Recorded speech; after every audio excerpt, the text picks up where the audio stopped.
il y a des soucis perso, machin, et puis, mai-juin 2016, j'ai fait un burn-out. Voilà, psychologiquement, physiquement, c'était plus possible. Et au point où, quand même mon fils me disait je t'aime, j'avais envie de lui mettre une claque dans la gueule. Excusez-moi, hein, mais voilà, c'était comme ça, hein, je suis cru. J'ai dit il faut que je fasse quelque chose. Et juillet 2016, j'ai pris mon rucksac, mes bâtons de marche, et je suis parti à pied, sans réel but, mais il a fallu que je déconnecte. Il a vraiment fallu que je déconnecte, que je fasse un reset. Et puis du coup, je suis rentré. J'ai fait mon stage de 3 semaines à la Chambre des métiers de Colmar. Donc le stage d'installation qualité, où j'ai appris énormément de choses. Et voilà, aujourd'hui, je répare mes lacunes. Je sais pas, je demande. C'est pas une tare, hein, on peut pas tout savoir. Si on ne sait pas, il faut demander. Voilà. Donc voilà. Ça, je savais pas avant, parce que je croyais tout savoir, je croyais que j'étais le meilleur. Non, en fait, je suis pas le meilleur, quoi. J'essaye d'être bon, j'essaye, voilà.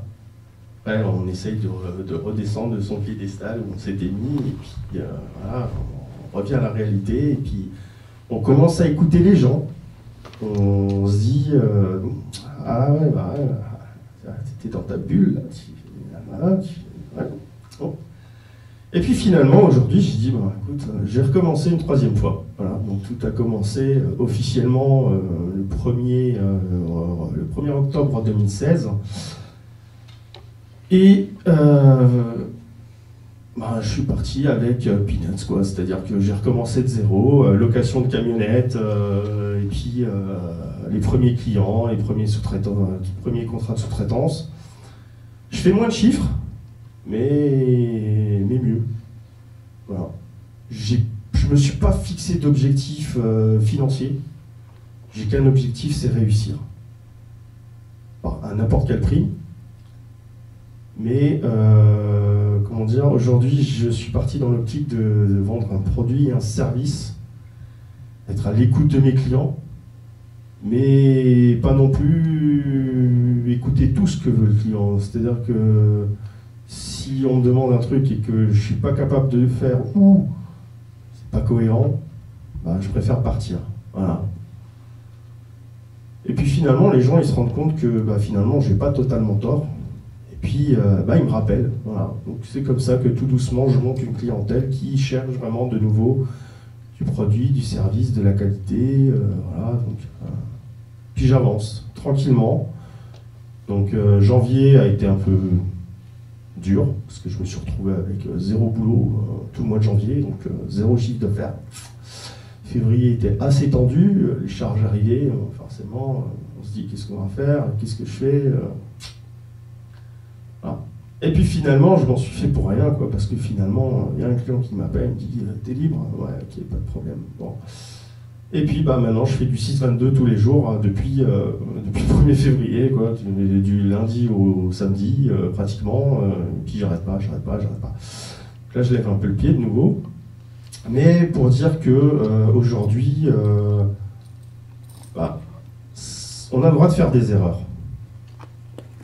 Mais il faut aussi se relever, puis se dire, bon voilà, toujours avoir la niaque. Alors j'ai pas forcément toujours la banane, hein, mais bon, tous les matins je me lève, même si des fois j'ai pas envie. Tous les matins je me lève, je me dis bon allez hop, faut que tu sortes les doigts du cul parce que voilà, c'est compliqué la vie, mais t'es passé par bien plus dur que ça, donc lève-toi et puis avance. Donc j'avance tout doucement, et puis ce soir, je voulais vous partager avec vous cette expérience de vie. L'entrepreneuriat, c'est l'histoire d'une vie. Voilà, j'ai un gros problème avec l'autorité, donc voilà, du coup, j'aime pas avoir quelqu'un au-dessus de moi, même si c'est un client, c'est au-dessus de moi, c'est lui qui paye, c'est machin, bon, c'est encore différent, c'est un autre relationnel. Mais aujourd'hui, j'ai ce pouvoir de dire, bon voilà, j'ai envie de faire quelque chose, je vais le faire. Il faut se lever, il faut se défoncer. Ça marche pas du premier coup. Ça marche pas forcément le deuxième non plus. Mais il faut pas baisser les bras. Faut se relever. Aussi dur.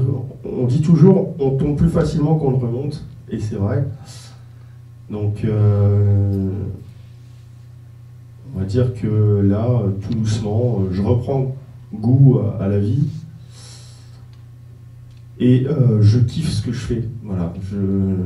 Dès que j'ai un poste à souder dans la main, dès que j'ai un tournevis dans la main, dès que j'ai un câble à brancher, je suis content. Voilà. Et puis, la fierté de mes enfants, qui, quand on passe devant un truc, ah tiens, regarde, papa. Ouais. Ah, tu vois, ce chantier, ouais, c'est papa qui l'a fait. Ouais. Ça vaut tous les salaires du monde, en fait. Voilà. Aujourd'hui, je me paye pas, pour l'instant. J'espère pouvoir le faire un jour. De toute façon, j'ai un objectif, il faut que je commence à me payer en juillet 2018, parce qu'après, le Pôle emploi arrêtera de me payer. Voilà, aujourd'hui, j'ai mis toutes les chances de mon côté en essayant d'aller doucement. Alors, j'ai fait comme on m'a dit, j'ai fait un prévisionnel, j'ai fait le tour des banques, j'ai fait le tour de tous les organismes qui pourraient se porter caution, me faire un prêt, sachant que j'avais déjà eu de liquidation avant. Donc c'est un parcours du combattant. Et au final, pendant tout ce temps-là, j'ai malheureusement perdu mon temps. Parce qu'aujourd'hui, même l'ADI et d'autres organismes, voilà, sans pouvoir tous les citer, parce que voilà, sous prétexte que j'ai pas de cautionnaire, sous prétexte que j'ai eu de liquidation, voilà. Aujourd'hui, on est dans un monde où, en France, en tout cas, tu t'es planté, t'es qu'une grosse merde, quoi. T'es qu'une grosse merde. Donc, en gros, pour donner un exemple encore plus concret, c'était pour un chantier, justement, un chantier où je suis en ce moment. J'avais besoin d'une remorque. Mon oncle a une remorque, mon père a une remorque. Et voilà, c'est anodin comme truc, hein. C'est vraiment... Voilà. Mon père ou mon oncle, une remorque, j'ai besoin d'une remorque, voilà, puisque j'en ai plus. Eh ben non, on m'a dit, de toute façon, t'en as pas besoin, de toute façon, pour ce que va durer ta boîte, voilà. Donc là, ça fait mal, quoi. Je veux dire, quand on peut même pas compter sur sa famille, c'est rageant. Mais c'est pas grave, je me dis que là, j'ai appris de mes erreurs, et puis, j'espère, hein. Après 2 vaccins, j'espère que ce sera bon. Et puis en fin de compte, ils m'ont dit non pour la remorque, hein, en gros, hein. Bon, j'ai dû me démerder. Au dernier moment, j'ai dû louer une remorque, quoi. Voilà. Tout ça pour emmener mes portes sur mon chantier. Voilà. Comme quoi, il n'y a jamais de problème, il n'y a que des solutions. Faut juste trouver la bonne au bon moment. Et faut demander. Quoi qu'il arrive, faut demander. Pire que non, on ne peut pas vous répondre. Donc aujourd'hui, je demande. Voilà. Ouais, on me dit non, tant pis. Et puis si on me dit oui, tant mieux. Et puis voilà, quoi. Mais si on a besoin d'aide, il ne faut pas hésiter à demander non plus. Si je peux apporter mon aide, je l'apporte aussi. Mais voilà, quoi. Donc, et puis aujourd'hui, j'ai choisi de bosser seul. C'est pas forcément le meilleur pari que j'ai fait. Mais pour l'instant, ça marche. Et puis, on verra. Advienne que pourra. Et, voilà.